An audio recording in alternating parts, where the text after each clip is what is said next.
सवाल यह है कि स्वर्ग कौन जा सकता है?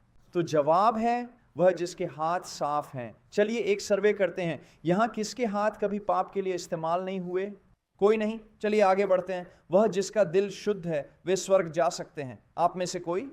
वह जिसने अपनी आत्मा को झूठ के लिए नहीं उठाया, वह जिसने मूर्ति पूजा नहीं की। आप जानते हैं कि जॉन कैल्विन ने क्या कहा था? मानव हृदय एक मूर्ति कारखाना है।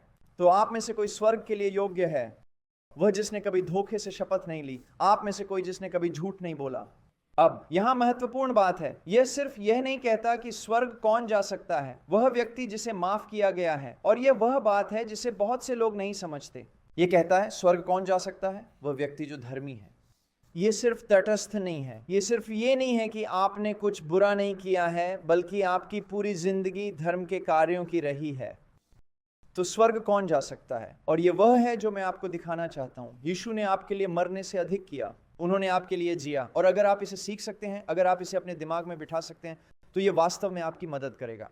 उन्होंने सिर्फ आपके लिए नहीं मरे, उन्होंने आपके लिए जिया। देखिए, जिस क्षण आप मसीह पर विश्वास करते हैं, आपके सभी पाप, अतीत, वर्तमान और भविष्य अब गिने नहीं जाते, क्योंकि उन्होंने उनके लिए कष्ट सहा और मरे। लेकिन यहाँ कुछ और है जिसके बारे में प्रचारक अब बात नहीं करते। उन्होंने सिर्फ आपके लिए नहीं मरे, वह आपके लिए जीते हैं। वह परिपूर्ण जीवन जो उन्होंने अपने जन्म के क्षण से लेकर अपनी मृत्यु के क्षण तक जिया। आप जानते हैं, वह परिपूर्ण जीवन जिसके लिए पिता ने हमेशा कहा, यह मेरा प्रिय पुत्र है जिसमें मैं प्रसन्न हूं। या यहाँ तक कि लोगों ने कहा, वह सब कुछ अच्छी तरह से करता है। अंदाजा लगाइए क्या?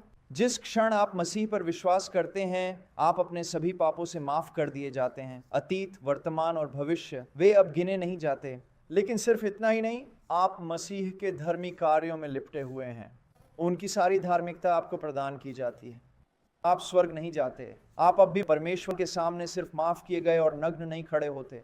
देखिए, यही कारण है कि वह जोसेफ से महान है। याद है जोसेफ? उसके पास कई रंगों का कोट था और वह इसे अपने भाइयों के साथ साझा नहीं करता था। मसीह अपनी धार्मिकता का कोट लेता है और आप में से हर एक को उस धार्मिकता में लिपटा है जिसने सच में मसीह को अपने परमेश्वर और उद्धारकर्ता के रूप में माना है।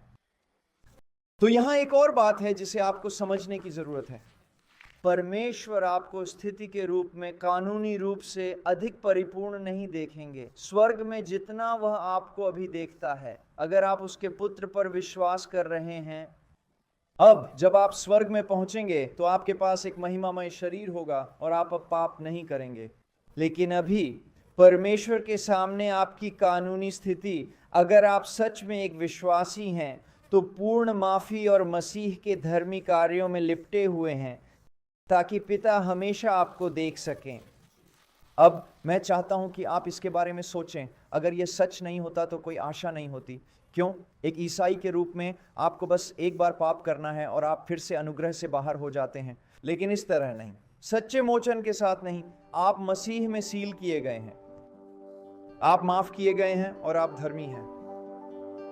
और ईसाई जीवन की पूरी बात यह है कि उसमें चलना सीखना।